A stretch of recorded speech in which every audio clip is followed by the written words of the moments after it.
I welcome you to our daily Bible study. I am your host, Dr. Derek A. Reeves, and this is, again, our daily Bible study. We're going to continue on in the 18th series, which is entitled The Standard of Every Church. Today's lesson will be the second in this installment. What is the purpose of the standard? It's very important as we begin to understand what the standard was traditionally. When we covered this a couple of days ago, we found that the standard, when dealing with the standards of Israel, they literally were the flags of identification. And the flags of identification simply had a certain insignia on it that represented the behavior, the character, the strengths, and to a great degree, the gifts that were also imparted within that body of believers. And so the standard then literally represented everything that the individual had contained that God had given them within a set scenario of their temperament, their capacity to war, their capacity to think, to do, or to move within the guise of specific things.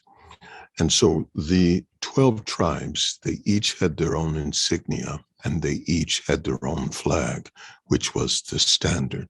And so it's important for us to realize that when the standard was raised, it dealt with a symbol and a signal for those who were in that tribe or in that host, in that, I'll say, army. It was a sign of them together.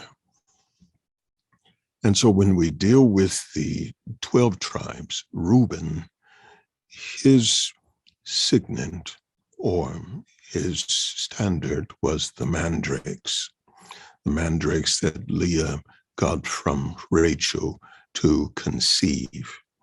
Simon, his was the gate of a city. Levi was the ephod of the high priest. Judah was the signet of the lion. Dan was the signet of the scales of justice, because many of the judges came from Dan. Naphtali was the symbol of a gazelle or a running stag. Gad was the emblem that resembled a camp. Asher was the olive tree, or a staple symbol or sign of the national fund. Issachar was the sun and the stars. And this is more than likely why they had the capacity to discern the times and know what to do. Zebulun, their insignia was the ships. Joseph was a sheaf, which indicated prosperity. And out of Joseph, of course, came the two tribes, Ephraim and Manasseh.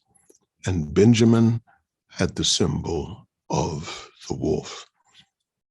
When we deal with the symbol of the church that I pastor, and it's important for every minister, every believer to understand the standard in which they live up under from their church, because that standard, again, it reveals the mission, it reveals the mandate, it reveals the vision. Everything about the church should be contained within the standard and generally is expressed through the name of that church. And so if the name of your church dealt with something significantly tied to power, then there should be a certain type of power emanating through the resonance of that ministry. And there should be some people, or if not all, standing up and procuring and operating in that power as they begin to mature in that ministry. And so when we began, and this was interesting, it was after I had received 9 mandates for our church. I had a dream, and I was sleeping very deeply in this dream. And I remember running through a jungle with, it looked like battle roams. And I remember as a tree fell, I jumped over it. And when my feet hit, I became a lion. And the lion ran through the jungle and came to the edge of an escarpment, which is a high plateau. The lion leaped off, and as he began to fall, he changed into an eagle.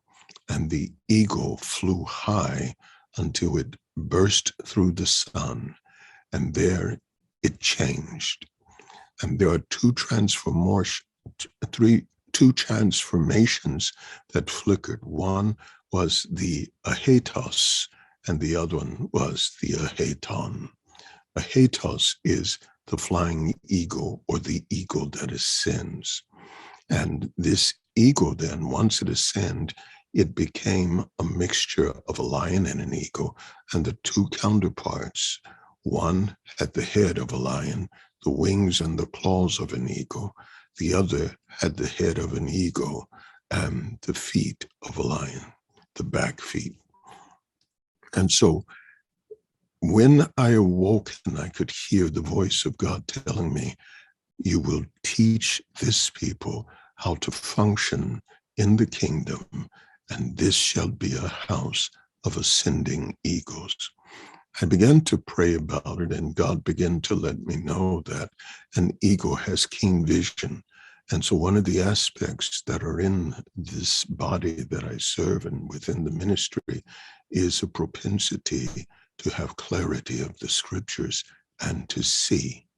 And this is one of the reasons why I teach logic, philosophy, and critical thinking skills, philosophical hermeneutics, where you look at everything that's going on in your life, and then you take an assessment to discover why, how, when, and what. And so the eye of the eagle is said to be able to look at the gazing sun and still not be blinded by it. But then also, what is very important about the eagle is that the eagle has the capacity to spread its wings and to allow the storm, the winds of the storm, to lift it. And so he rides the current, and he rides above the very clouds and above the storm. And so when we look at this, then those who are of the house of the ascending eagle should be trained to understand how to deal with frustration, understand how to deal with the tests and trials, but more importantly, understand how to excel as it relates to working in kingdom business and to operate in those things of God. And so when we look at the standard then, the eagle, the bird of majesty, it indicates that we are to excel and not simply to be mundane. It can deal with highly prophetic things where knowledge and wisdom is in action. Not necessarily saying that everything and everybody is going to be a prophet, but that they should have clear understanding of the scripture and the will and the mind of God for the church, and specifically our church. And so this mandate placed upon us by the standard indicates that the leader and those leaders who are to come must be about the Father's business in preparing those that sit under this standard with a great understanding of the scripture, of holiness, of Christianity, and most of all, of God.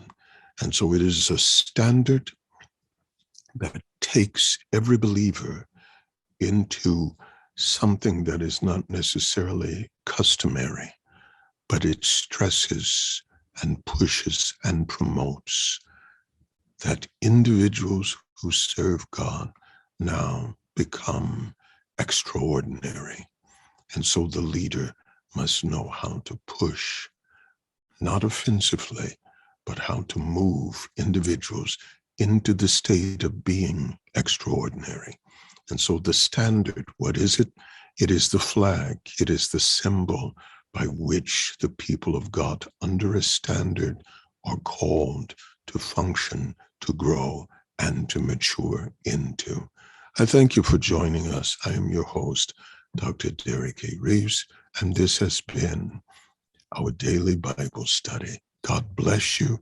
Until next time, don't forget to push the like button and to subscribe. And also make sure you click on the bell. God bless you.